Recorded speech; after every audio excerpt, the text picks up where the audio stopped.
There's our lucky dog, the 28 car of Robert Richardson. So he gets the free pass, gets back on the lead lap, which will mean we have 39 cars still on the lead lap of this race. Well, he's a lucky dog right now, but he's not going to be a lucky dog when he goes that NASCAR truck tonight, and they want to know what happened early in the race between him and that 14 car. There might be Kyle Krisloff. All right, let's talk about action going on tonight. The NHRA Powerade Drag Racing Series, 4 drivers in each class, locked in a 2-race playoff. Only one emerges with the title. Countdown to 1, 10 o'clock qualifying from Las Vegas. The finals are at Sunday, 7 Eastern, and believe it or not, guys, it's on ESPN2 and ESPN2 HD, and John Force made the trip over there. He's not racing, of course, but he went over there. All 4 of his cars are competing, and John, we wish you well as we go back to green flag racing here on lap 89 of 250. Bliss going to try the high side on the 11 of Keller. This could get dicey. It's definitely not the preferred groove. Down into turn 3, still going after it, and it looks like Bliss may get it done. Looks sailed that baby on the outside of the racetrack and got a big run off of turn 4. Woo. He's pulling up behind Dario Franchitti, but Franchitti doing a great job keeping that car up in second spot. Yeah.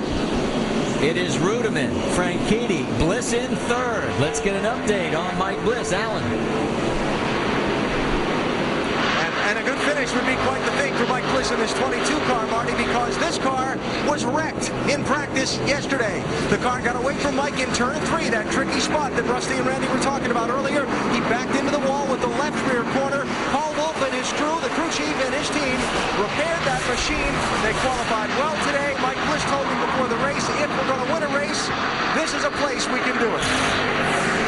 See, he started 16th and has moved his way up to 3rd, and he's got more damage in both the right front and left rear corner of the car. But obviously in short track racing, aerodynamics, as long as it's not rubbing, it's okay. Well, you know, we talked about this car a little bit. Paul Wolf has been a great crew chief for this team. Mike Bliss and him get along real well. They've got this car handling. I mean, almost every single race, Randy, this car drives good, handles good, it runs fast. They have done a great job. Another caution. And we've got another crash, and it's the 71 again that we can see through there. That is Ron Young involved this time, and the 9 car of Chase Miller. So, if you remember, 71 had a little bit of a spin a little bit earlier. Had a little nudge, and Chase Miller getting it restarted again. But I don't think the 71 is going to be able to come off the wall without some help. Ron Young did a good job spinning that car and not hitting anything early. Looks like the car is not tore up hardly at all right now. We're under our 10th caution, 41 laps. Let's go back and see what happened.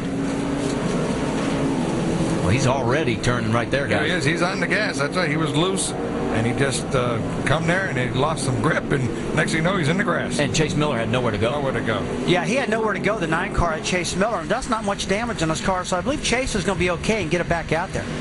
Right now, we're on board with Jamie McMurray. Jamie's just threading the needle, and look at that smoke. It looks like a Days of Thunder movie. You weren't getting a 9 car. I mean, I'm not sure how hard he was looking forward because Jamie seen the accident happen. He lifted. Kevin Moss has radioed us and asked if anybody wants to volunteer to take over in the flag tower. His arm's tired.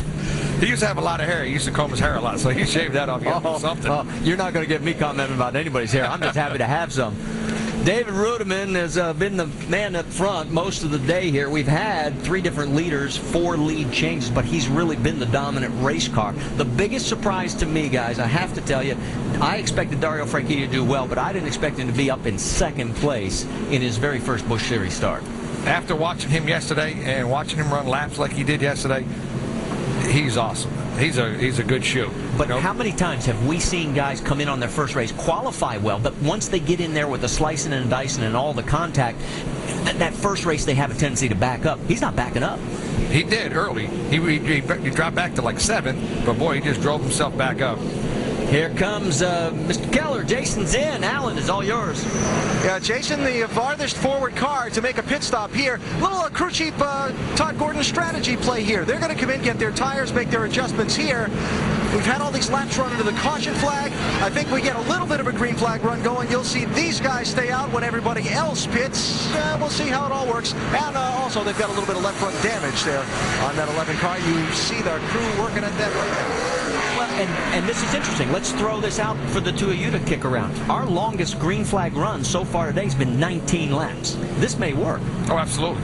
This is something that, as a driver, we don't know strategy. I never played strategy. I just pit when they told me to pit. Sometimes it works in your favor, and sometimes it doesn't.